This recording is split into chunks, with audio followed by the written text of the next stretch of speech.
Во ова издание на Саботна хроника на Прва Скопска, во која ве подсетуваме за актуелните настани, ке гледате. Град Скопје става ред во прекопувањето на сообраќајниците во градот. Секој ден има нови случаи на морбили. Карциномот на грлото на матката смртоносен за жените во Македонија. Донација од дидактички материјали за градинката 25 мај од Газибаба.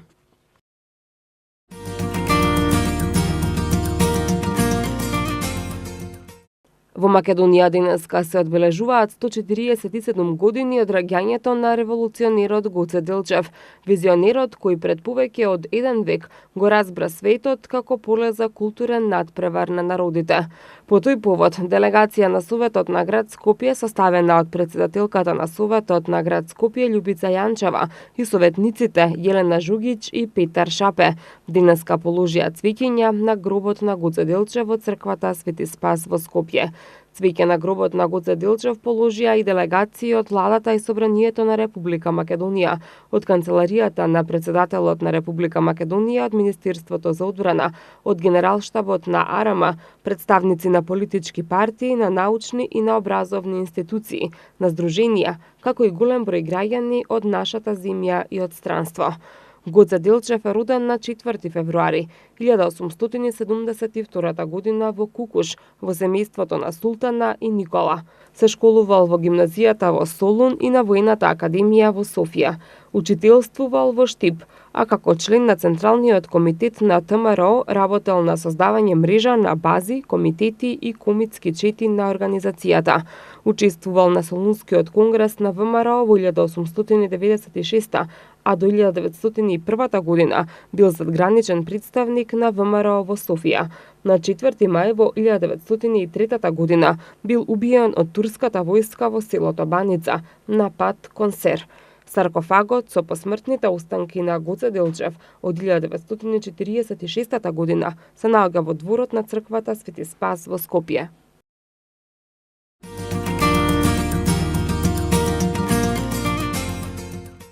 Со богата приредба на свечен начин, детската градинка Гоце Делчев во општина Илинден го одбележа 10 годишниот јубилеј. Пред голем број родители и гости, дечињата се представија со повеќе точки. Годинешната приредба по повод патрониот празник на градинката беше посветена на животот и делото на Гоце Делчев, а директорката на градинката на вработените им додели плакети за нивното 10 годишно работење во оваа установа. Во знак на благодарност, плакета му беше доделена и на градоначалникот на општина Илинден Жика Стојановски, кој во неговото обраќање истакна дека после 10 години можеме да бидеме горди на една детска градинка, која беше основана во 2008 година, а потоа како прва општинска градинка основана од локалната самоуправа со поддршка на Министерството. Градинката тогаш беше мала градинка која почна да работи со 60 на дечиња, а сега згрижува 430 деца, а тоа е голем развој за градинката. Детската градинка е една од условите за подобри услови за живот, подобар квалитет на живење во општината. Затоа и се основа покрај детската градинка. Општината работеше и ќе работи токму во делот на образованието. Затоа се подобрија, се проширија и условите во основните 3 училишта, исто така и изградивме и ново средно училиште. Тоа се нови капацитети и верувајте дека имаме зголемување на број на ученици и во основното, и во детската градинка, и во средното училиште. Значи, квалитетот и условите на живење се подобрува преку институциите кои што значат образование, згрижување на деца од предучилишна возраст, и ние тоа во општината го работиме.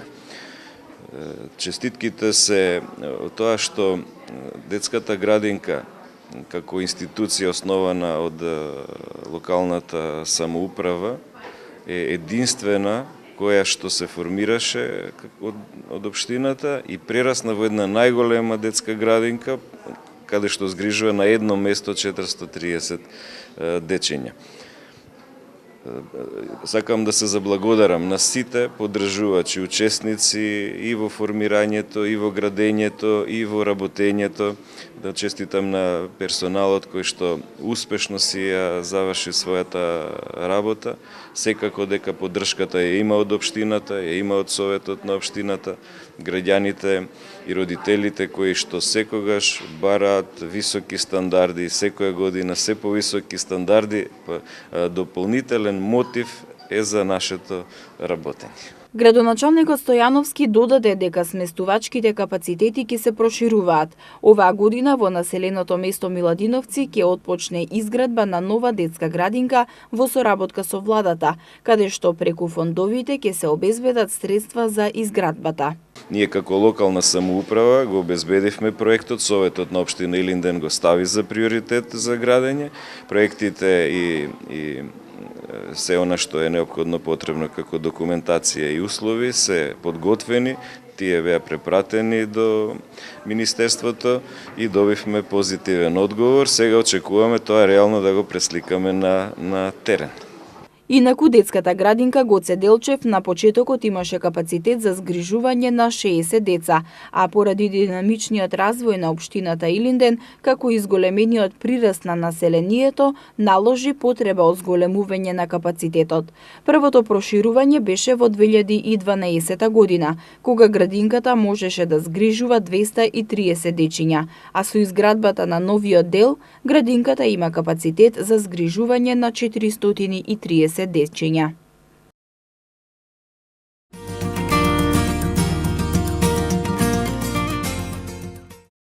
За разлика од изминатите денови, скопјани денеска можат слободно да дишат. Ова го покажуваат мирните станици на повеќе локации во градот. Имено, мирната станица во Карпош во 9 часот покажа 56 PM10 честички на метар кубен, во Бутел 60, во Центар 57, а кај ректорат 71 микрограми на метар кубен. И бидејќи начинот на живот во Скопје остана непроменет, улиците се полни со автомобили, домакинствата се уште се греат на дрва, а од џаците на фабриките и понатаму излегува густ чад. Останува да констатираме дека намалувањето на аерозагадувањето е резултат единствено на временските прилики. Заменик министерот за животна средина Јани Макрадули со новата стратешка програма за намалување на загадувањето, со замената на печки во 1000 домакинства, поврзување на неколку илјади станови на централното парно грејење и со други мерки како зголемено озеленување со автохтони садници, очекува драстично да се намалат штетните емисии во воздухот. Според резултатите од истражувањето спроведено од Институтот за политички истражувања од Скопје, а подготвено од Прес Детектор, најмногу од граѓаните, или 31%, како главна причина за загадувањето на воздухот го сметаат транспортот, пошто следи грејењето за 25%, отпадот за 22,5%, индустријата за 13,6% и градежништвото за 7,1%. За половина од испитаниците, или 51,7%, квалитетот на воздухот споредено со минатата година останува ист, наспроти 28,2% кои сметаат дека се влошува и 16,3% од анкетираните кои сметаат дека се подобрува. На прашањето дали сметате дека Македонија има соодветен пристап за справување со загадувањето, најмногу 58,7% од испитаниците одговориле не, 26,7% кажале да и 14,7% одговориле со не знам. Истражувањето на тема загадување на воздухот е спроведено од ИПИС во периодот помеѓу 8 и 13 јануари 2019 година на 1091 полнолетни испитаници на ниво на целата земја, со користење на случаен примерок стратификуван за да се запази репрезентативноста на населението, со цел да се отстранат евентуалните неправилности и прекршоци кои доведуваат до зголемено ниво на PM10 честички во воздухот. Викендов овластен инспектор за животна средина при општина Карпош, заедно со секторот Инспекторат на град Скопје, извршиле контрола на индустријската зона во Момин поток, потегот околу Кривит дол и Злокуќани. Од Одделението за односи со јавност на општина Карпош наведуваат дека станува збор за редовна контрола и надзор, со цел да се утврди начинот на кој работат правните субјекти и да се превенира загадувањето на амбиенталниот воздух и животната средина. Инспекцијските служби констатираа дека и во вечерните часови не работи фирмата која врши дејност топење и преработка на алуминиум, а за која на дел од порталите излегува информации дека е главен загадувач во општина Карпош.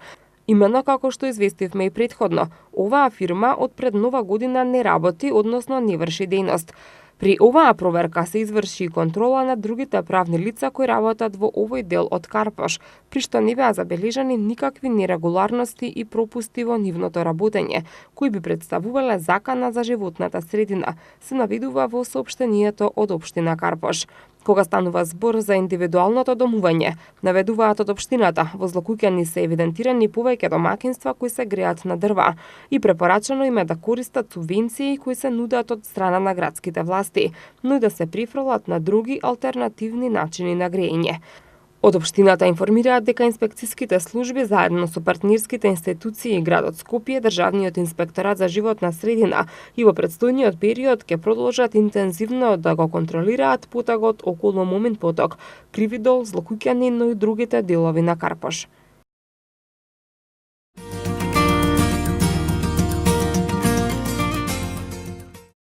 Комуналните служби на општина Ѓорче Петров викендов беа фокусирани на расчистување на урбаната заедница Диксион. Исфрлени се 2 камиони со отпад или околу 6 кубни тони смет. Како што информираат од општината, се чистат уличките во Ѓорче 2 околу геријатрија и основното училиште Ѓорче Петров. Акцијата за расчистување на Ѓорче 2, односно Диксион, продолжи и денеска, но општинарите повикуваат на поголема самосвест кај граѓаните, со што би се намалила потребата од вакви еколошки акции.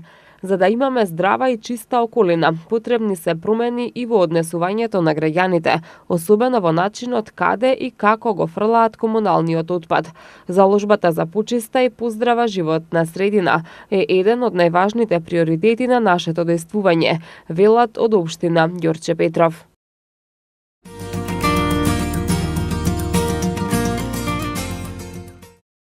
Градот Скопје воведува ред во прекупувањето на сообраќајниците во главниот град. Дел од новините кои се содржани во новиот правилник за вршење прекупи на сообраќајниците што се во надлежност на градот Скопје се заострени критериуми за добивање дозвола за вршење прекуп на улиците, повисоки критериуми за начинот на кој ќе се вршат овие прекупувања, како и скратени роковите за завршување на градежните активности.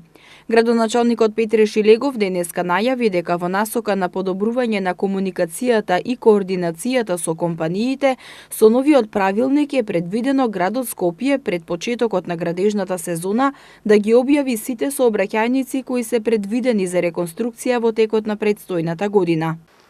На овој чекор се одлучивме со цел досегашната пракса на која што и оправдано граѓаните се жалеа за прекопување на реконструирани улици да биде прекината. До сега се што требаше да биде направено, да се склучи годишен договор со градот и да се побара прекоп на улица, градот беше должен да издаде. Сега воведуваме сосема нова пракса. На почетокот на секоја градежна сезона, градот јавно ги објавува улиците кои што ќе бидат предмет на реконструкција во текот на градежната сезона. Шилегов додаде дека подземните инсталации кои ќе поминуваат под улиците ќе може да се постават во текот на реконструкцијата на улицата, а не по нејзиното завршување, како што неретко се случуваше во праксата во минатото. Како што истакна Шилегов, во текот на оваа година планирани се делумни или целосни реконструкции или изградба на булеварите Асном, Кочо Рацин, партизански одреди, Втора македонска бригада, Александар Македонски, Крсте Петков Мисирков, Хрватска, Никола Карев и Јужен булевар, како и улиците Димитрија Чуповски, Борис Сарафов, Февруарски поход, Ѓорче Петров, Љубљанска, Московска, Братсфорска, Лазар Личиновски, Индира Ганди, Благоја Стевковски, Ферит Мурати, Димо Хаджидимов, Живко Фирфов, Павел Шатев, Црниче, Македонско-Косовска бригада, Александар Урдаревски, Есенинова, Боца Иванова и Антон Димитров. Сакам да напоменам дека ова е дел од она што сметаме дека треба да го работи градот Скопје, дека не смееме да дозволиме парите на граѓаните да ги трошиме за реконструкција на булевари, а потоа, како што имаше неколку примери годинава, да ни се прекопуваат улиците. Нашата крајна цел е растоварениот сообраќај, изголемувањето на ефикасноста, изголемување на ефикасноста на градежните активности со цел да позитивно влијаеме на намалување на аерозагадувањето, како и дополнителна вредност на инфраструктурата на градот, која што сакаме да ја постигнеме. Шилегов додаде дека согласно со измените во правилникот по завршувањето на реконструкцијата на предвидените улици, во следните 2 до 3 години градот Скопје нема да издава дозволи за прекоп на овие улици, освен во случај на дефекти под строго дефинирани услови.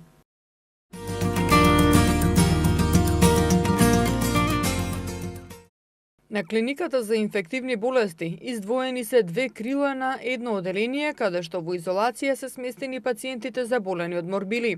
Вкупно на клиниката од морбили се лекуваат 30 пациенти, од кои најголем број се деца. Како што информира министерот за здравство Венко Филипше, нови случаи од морбили се регистрираат секој ден. Вкупниот број случаи од почетокот на епидемијата досега е 150. Тој појасни дека резултатите од опфатот со вакцинацијата од почетокот на епидемијата досега се одлични. Близу половина од невакцинираните деца се од Скопје. Сега се вакцинирани и се надевам дека овој тренд ќе продолжи понатаму, со што на некој начин, како прво ќе го ограничиме ширењето на епидемијата, а и ќе влијаеме во иднина таа да не се случува, рече Филипче.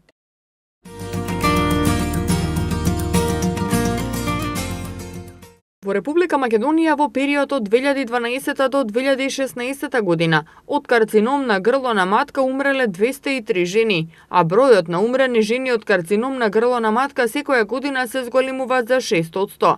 Покажуваат резултатите од направената анализа од Сдруженијето за еманципација, солидарност и еднаквост на жените ЕСЕ. И покрај оваа алармантна состојба, Министерството за здравство издвојува средства и дава можност само 28% од жените на возраст од 24 до 60 години да направат бесплатен ПАП тест преку програмата за скрининг на карцином на грло на матка. А секоја година оваа програма опфаќа помалку жени од предвидениот број и троши помалку средства од издвоените. Во период од 2012 до 2017 година, 56% од жените на возраст од 24 до 60 години не биле поканети да направат бесплатен ПАП тест со програмата за скрининг на карцином на грлото на матката. А пак на 72% од жените не им бил направен ПАП тест преку програмата во изминатите 6 години, велат од ЕСЕ. Во анализираниот период, кај 13.317 жени, или пак во просек кај 8% од цитолошки анализираните брисеви, утврдени се одредени клеточни абнормалности. Најголем број на клеточни абнормалности, или 14,9%, се утврдени во 2016 година. Доколку со програмата за скрининг на карцином на грлото на матка биле опфатени сите жени на возраст од 24 до 60 години во изминатите 6 години, одредени клеточни абнормалности би се идентификувале кај приближно 44.000 жени, што значи дека кај нив е пропуштена можноста за рано откривање на предраковите промени и карциномот на грлото на матката, и со тоа на времено излекување и продолжување на животот на жените, велат од Сдруженијето. Во анализата се вели и дека нискиот опфат на жените со програмата за скрининг на карцином на грло на матка се должи на нискиот буџет и на недостигот од гинеколози на примерно ниво во Македонија, а и на малиот број на гинеколози вклучени во реализација на програмата. Од ЕСЕ вела дека воедно потребно е да се воспостави една национална програма за скрининг на ракот на грлото на матката, каде прецизно ќе се дефинираат критериумите и одговорностите на Министерството за здравство и Фондот за здравствено осигурување, со која ќе се превенира предвремената смрт на жените во Македонија.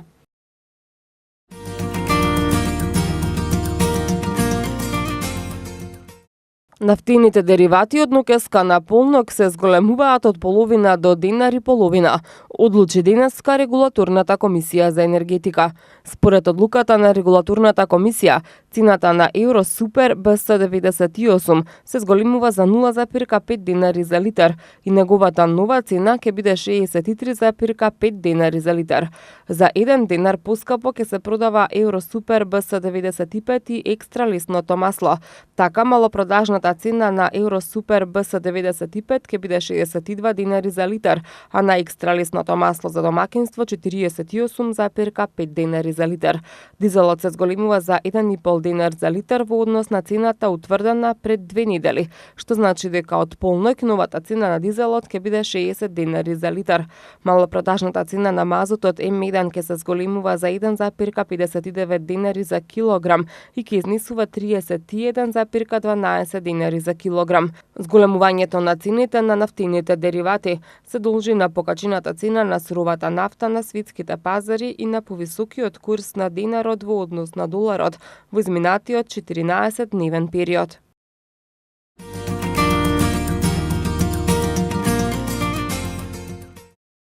Децата од градинката 25 мај од населеното место Ченто денеска добија подароци, дидактички материјали кои ќе им помогнат во креативното и логичкото размислување. Дидактичките материјали се донација од Дирекцијата за заштита и спасување и Филозофскиот факултет од Скопје. При предавањето на донацијата, деканот на Филозофскиот факултет Радко Дуев рече дека ова е само мал придонес во разубавувањето на престојот на децата во предучилишните установи и нагласи дека наскоро ќе следуваат донации и од други институции. Значи, јас сакам само да напоменам дека, како што најавивме, ќе следат серија вакви настани и сега овој скромен чекор, играчките што се позади нас, да ја потикнеме од општествената одговорност, кај не само на овие три представни инцидентска, туку кај многу повеќе институции, па и јавниот сектор, за да едноставно направиме едно општество подобро за сите. Може би е скромен почетокот, но се надевам дека во иднина, а веќе имаме најава, ќе ни се придружат и други институции државни, како Музејот на Македонија, Кошкиот музеј, па се надевам дека и донацијата ќе биде многу поголема во иднина. Директорот на Дирекцијата за заштита и спасување Аднан Џаферовски ја нагласи потребата од општествено одговорно работење и ги повика и останатите компании, институции, па и медиумите да дадат свој пример со донација за која било категорија на граѓани. Ова иницијатива има навистина голема хумана димензија. Целта на овие хуманитарни акции кои ќе бидат во континуитет организирани е подигање на свеста кај граѓаните и индивидуалната и колективната општествена свест кај граѓаните и кај општествениците во Република Македонија. И јас верувам дека во Македонија има доволно општествено одговорни луѓе, а ги повикувам и медиумите како општествено одговорни институции, односно правни лица, да се вклучат во оваа акција за да можат децата со посебни потреби да бидат дел од нашата заедница и да се чувствуваат како рамноправни граѓани на оваа држава. Донацијата на дидактички материјали е на иницијатива на Дирекцијата за заштита и спасување, а средствата се собрани во рамки на хуманитарна забава во кафе барот Амбрела. Во изминатите денови, така наречената акција заедно под исти чатор во ресторанот Амбрела организиравме хуманитарна донација на средства за децата со посебни потребни, каде што овој дел на играчки и помагала, навистина ќе им помогнат на воспитувачките и негователките во детската градинка 25 мај во наредниот период, затоа што навистина овие средства ќе ни бидат од неопходна потреба во делот на нивната едукација и нивното воспитување во детската градинка. Градинката 25 мај со благодарници им се заблагодари на трите државни институции за донацијата намената за дечињата.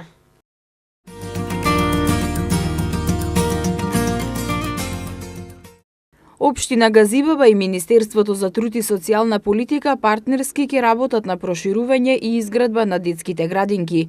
Градоначалникот на општина Газибаба Борис Георгиевски и министерката за труд и социјална политика Мила Царовска ги потпишаа договорите за заедничка соработка кои се однесуваат на реализација и финансирање на активности за проширување и реновирање на детските градинки Морковче и Калинка.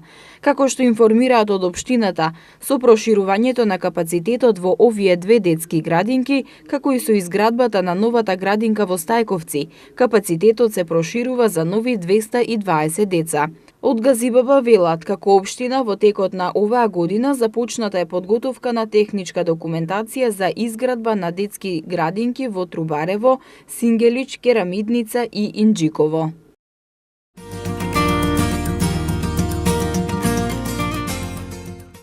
Инспекторите на град Скопје извршија вонреден инспекциски надзор во просториите на специјалната болница по гинекологија и акушерство во Чаир. Попишувањата во медиумите дека котелот што се користи за загревање на просториите и на водата за потребите на болницата чади и прекумерно загадува.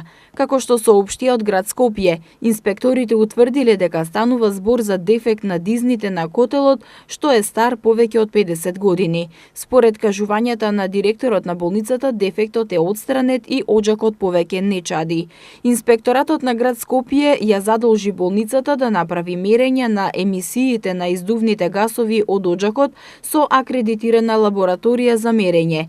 По инспекцијата, инспекторатот ќе упати допис со барање за итна промена на овој котел и до Министерството за здравство и до Министерството за животна средина и просторно планирање. Инспекторатот досега 2 пати има интервенирано во болницата гинекологија Чаир. Не сакаме да предизвикаме некаква криза, меѓутоа мора конечно секој да си одговори на сопствените обврски. Ако тој котел загадува, а загадува, бидејќи 2 пати е веќе констатирано, имаме дадено известување до директорот на болницата. Очекувам дека интервентно ќе реагираат, затоа што впрочем во тој круг се раѓаат и мали дечиња. Министерот за здравство Венко Филипче денеска изјави дека уште во текот на минатата година се преземени одредени чекори за промена на системот за грејење во повеќе јавни здравствени установи. Филипче додаде дека проектите се готови, влегле во планот за јавни набавки и ќе почнат да се реализираат како приоритет, во кој спаѓа и специјалната болница по гинекологија и акушерство Мајка Тереза во Чаир.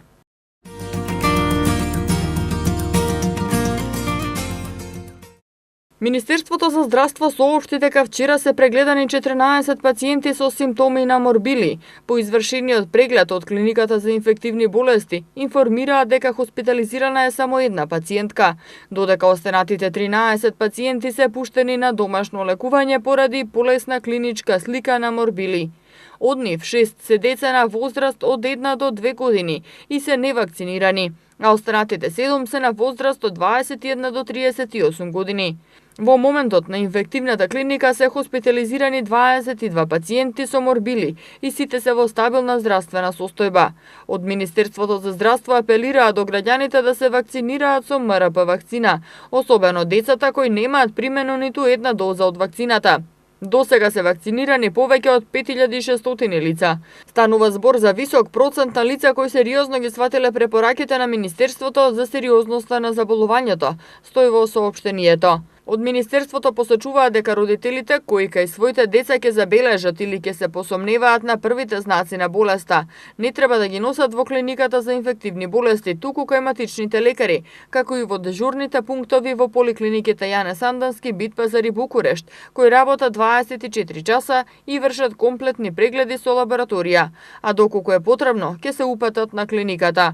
Најголем број заболани од морбили се деца, затоа, како што информираат, останува на сила забраната за посета на градинките од деца кои не се вакцинирани со МРП вакцина.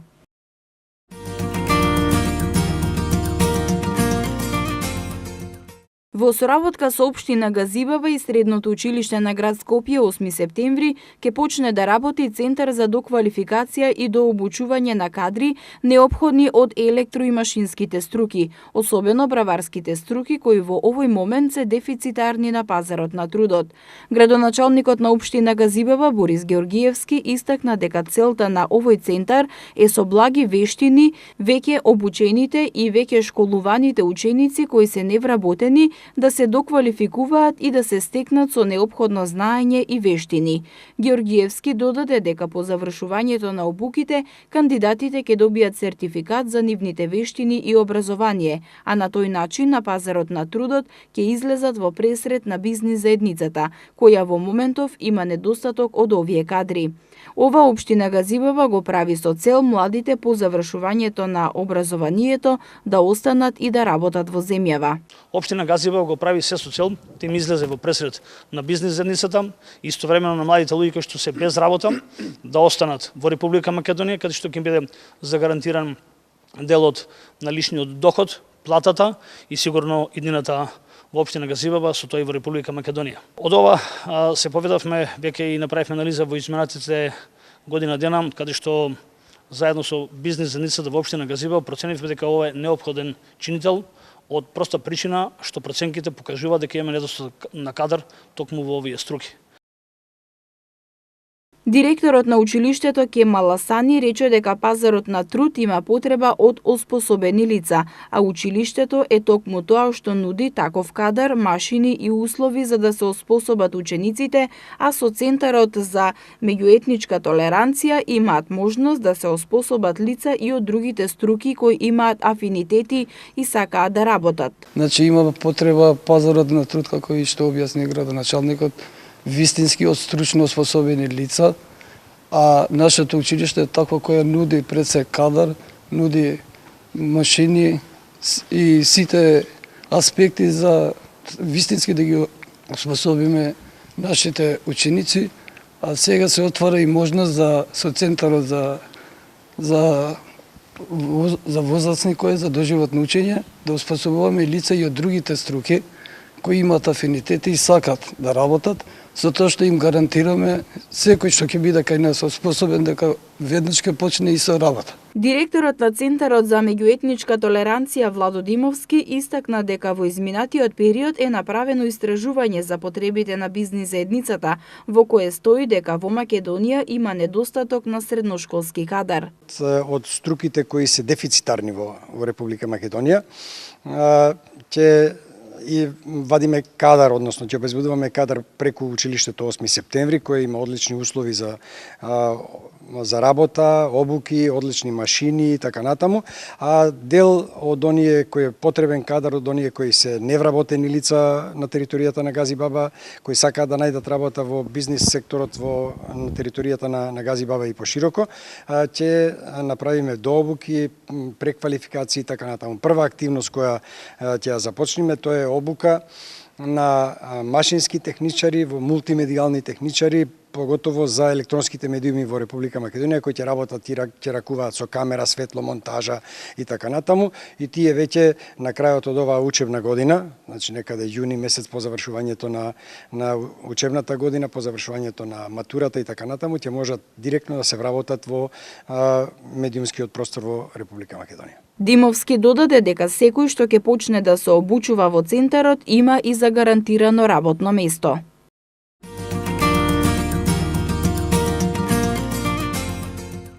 Учениците од трите основни училишта во општина Илинден и од основното училиште Кочарацин од Петровец денеска учествуваа на завршниот спортски настан фудбалскиот надпревар во рамки на зимските фудбалски радости, поддржан од Фудбалската федерација на Македонија.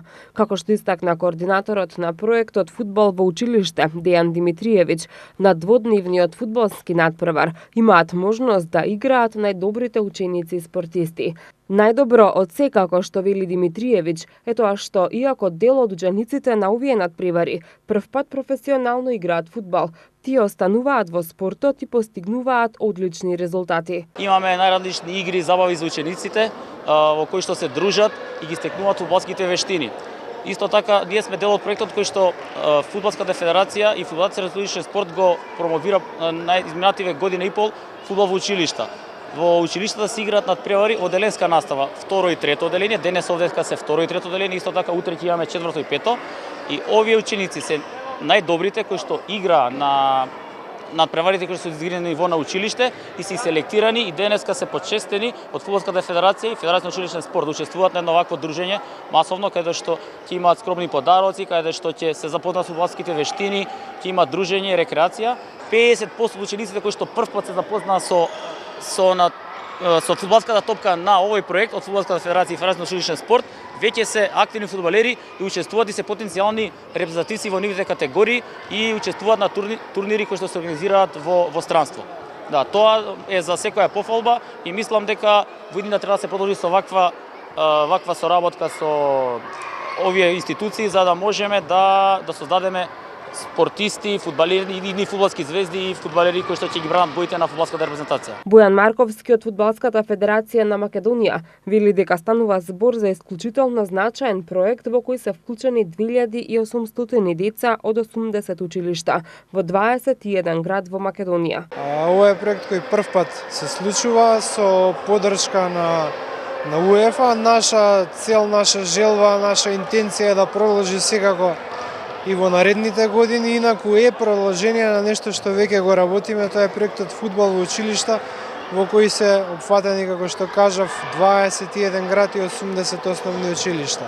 А ова денеска ги имаме најдобрите екипи од секој училиште кое што учествува. Ова е распространет во уште 6 други скопски општини, а исто така и во 14 други низ републикава, што значи во 21 општина, се вкупно во периодов кој следи заклучно до средината на месец февруари, ќе имаме 42 настани, на кои ќе бидат опфатени дечиња од 7 до 10 години, ученици во 80 основни училишта кои што учествуваат во проектот Фудбал во училиште. Значи на некој начин ова е надградба на истиот и се опфатени 21 град. Проектот Фудбал во училиште се одржува во рамки на зимските фудбалски радости.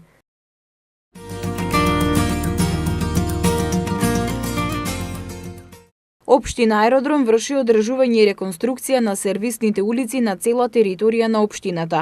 Како што соопштија од Аеродром, деновиве се реконструираат краци на улицата Божи Николов Силни во Горно Лисиче. Станува збор за неколку руинирани и дотраени сервисни улици во должина од 50 метри. Од општина Аеродром вела дека овие активности за тековно одржување на улиците продолжуваат и во наредниот период.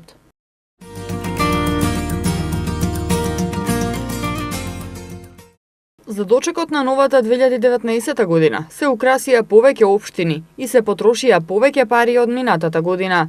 Локалните власти склучија договори за новогодишно украсување во вкупна вредност од околу 615.000 евра. Ова се податоците од базата на податоци за сите тендери на локалните власти за новогодишното украсување за дожекот на 2019 година, што ја објави Центарот за граѓански комуникации.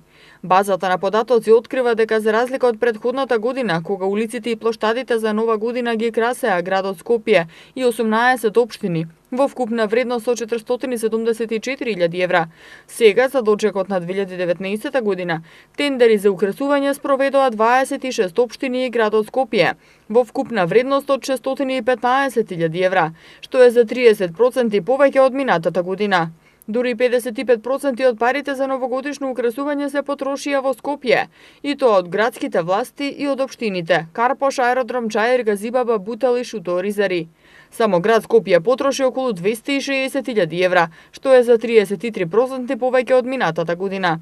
Градот Скопје огласот за јавна набавка го имаше објавено на крајот од септември и на него традиционално беше добиена една понуда и договорот склучен со неколку годишниот носител на оваа набавка кај градските власти, фирмата Link Media Plus од Скопје. По градот Скопје вредносно најголемиот договор го има склучено општина Струмица, а на трето место по големината на договорот е општина Аеродром, каде вредноста со пресметан ДДВ изнесува 31.000 евра. Тоа беше се што ви подготвивме за ова издание на Саботната хроника, а вие и понатаму следете ги неделните прегледи на вестите.